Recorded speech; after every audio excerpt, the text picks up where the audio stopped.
Hey, we're back at it again, and today we're on book 83. And as you all know, this is the YOML Show, the year of magical learning.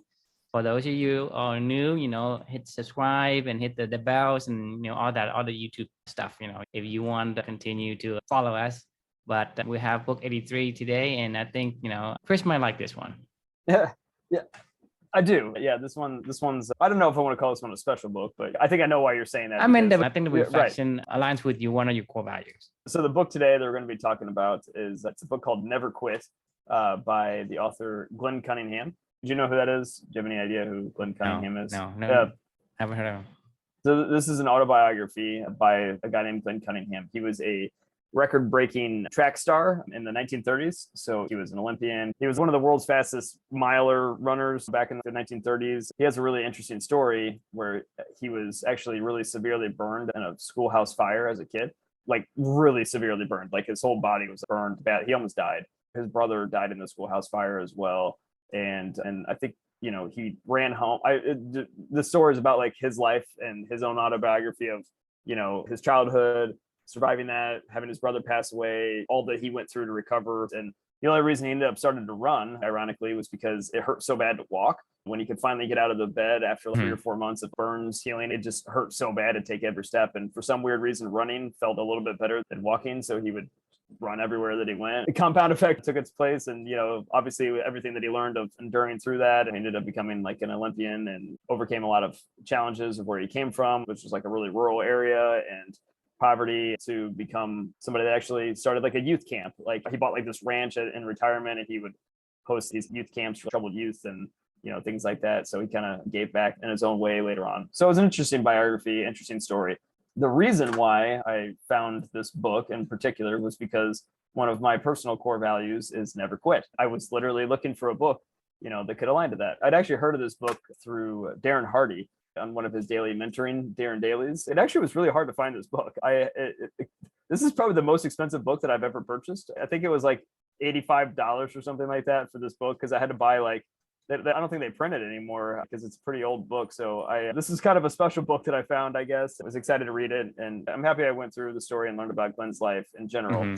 But so on to the reflection though. My reflection title is I will never quit on something that I value. And what this whole story made me think about actually was when I was sitting in the NICU next to my daughter. One of the books I was reading during that time was The Compound Effect by Darren Hardy. We've talked about in the past. And in that book, I know you've read that one as well, but in that book, he talks about, what's your personal brand, right? As I was sitting next to my daughter, I stopped on that question, and it was just something, I had a lot of time on my hands in the NICU, and it was something that, was a question that was provocative to me. And I was like, what is my personal brand? Like, if somebody ever meets Chris Sears, what do I want them to walk away feeling, remembering, thinking when they interact with me, I guess, just in general. So I spent a lot of time writing down a bunch of stuff in my journal, writing down a bunch of ideas that came to mind. It was things like grit, came to mind, like persistence. For me, I'm like an eternal optimist, passionate, ball of energy. Like these are things that I kept thinking about myself. But then I was like, that none of them, every time I wrote them down, I was like, something just doesn't align here. And then I remember looking at Amelia and, looking what she was going through and enduring and fighting and never quitting. And I don't know why the words came to me, and then just inspired by Amelia's fight. And I was like, never quit. That's it. That's the essence that I want to leave.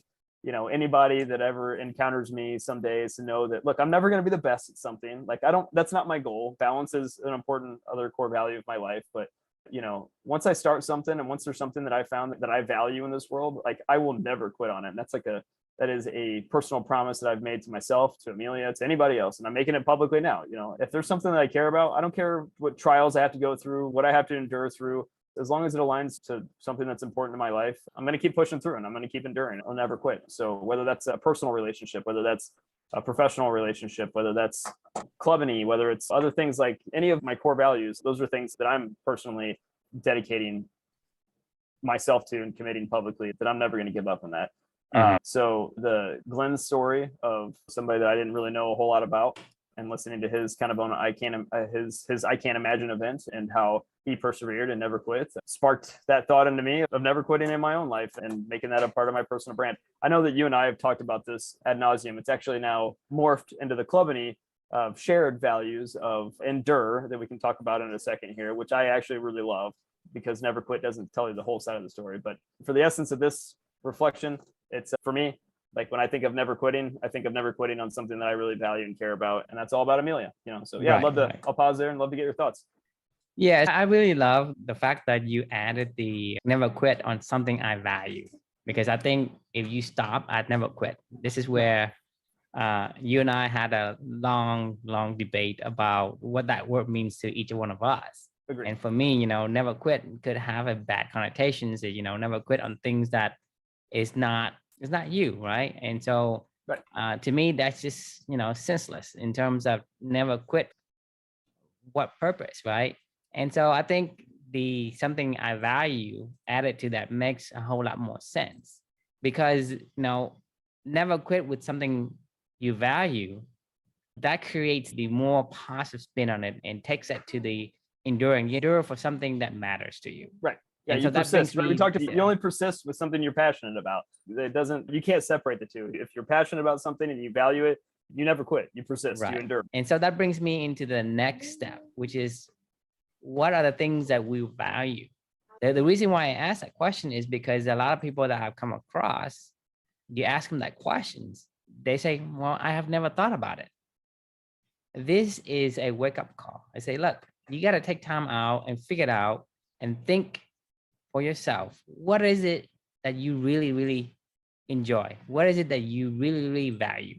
What it is that matters to you versus what you think people think you should value. And a lot of times I run into the same, I'm guilty of running into the same trap. If people tell me that, hey, I should be this, I should be that, I should hustle, I should grinds and repeat. I told that all the time. And if that's your value, I got nothing to say.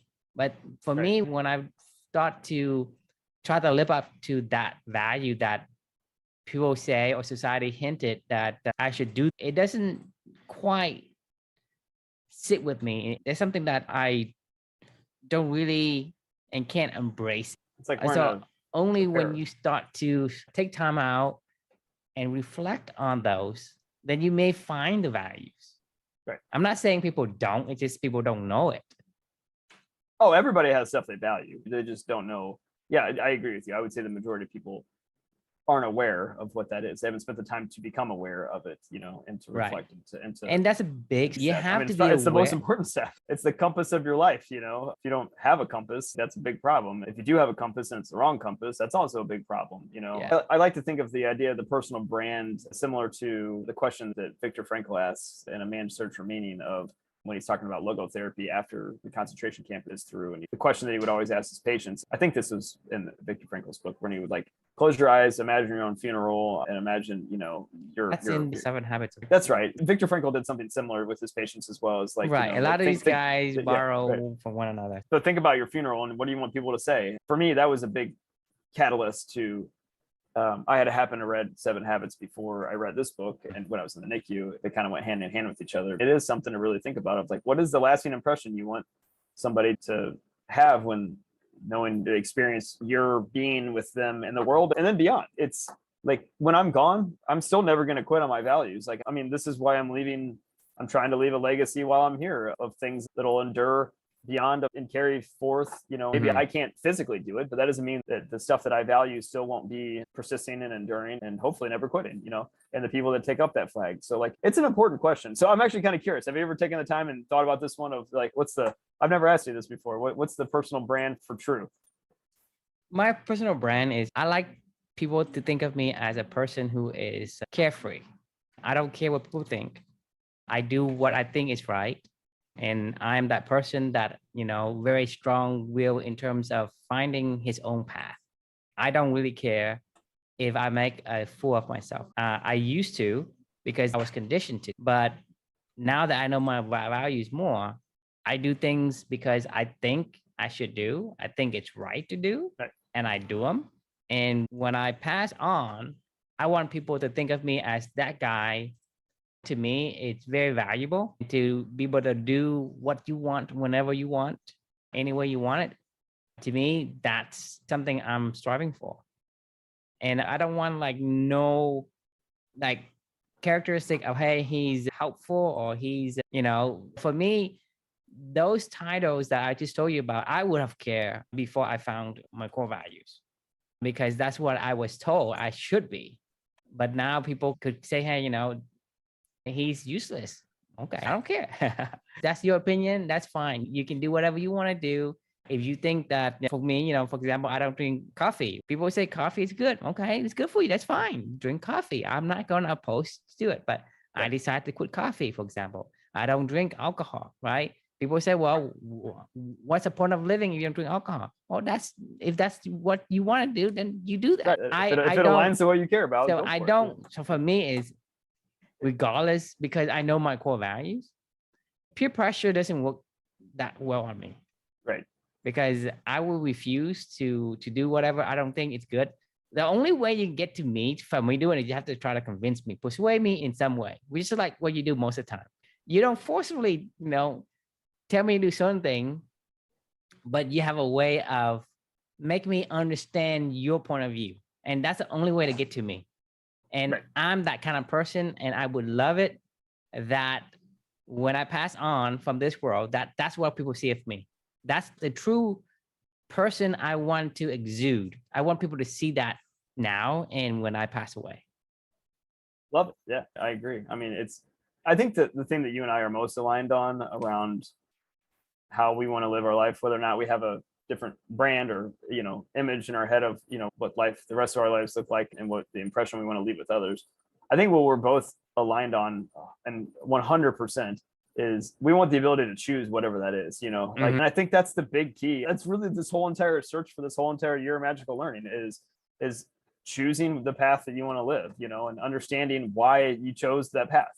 It's a quest for learning about what you've, like the title will say, it's, 365 reflections of values, your purpose, and overcoming, for me, it was overcoming loss and having the ability to understand and choose your path. I know we don't have a lot of choice and on so many things in this world, but you damn sure have a choice in what you care about and then what actions you perform around those things. Nobody can take that from you. I don't care what somebody wants to say. Nobody can take the ability for me to never quit on something that I care about. They just can't take it from me. It'll never change. So that's the most important thing, is like own it, like, choose your path. Right. Because the thing is, when you really know and you really understand, most of the effort and the actions you do, it's going to be pointing towards that goal that you have. Right. That means that everything you do is going to compound and it's going to have a huge impact in the long run. But if you don't have it, you basically going in circles. And you're going to bounce wherever things gonna push you.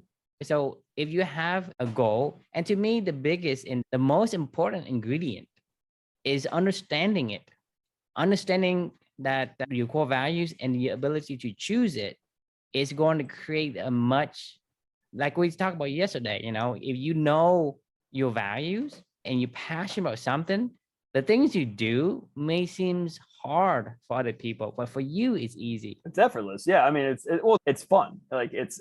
How many books are you on right now? Have you written so far? Somewhere like 215 maybe. Or exactly. Like that. Every single day you've written a book, you written a reflection, right? Based on a book. And how many books have you read and how many books have I read, right? What? Yeah. It's insane. It's insane if you think about it, right?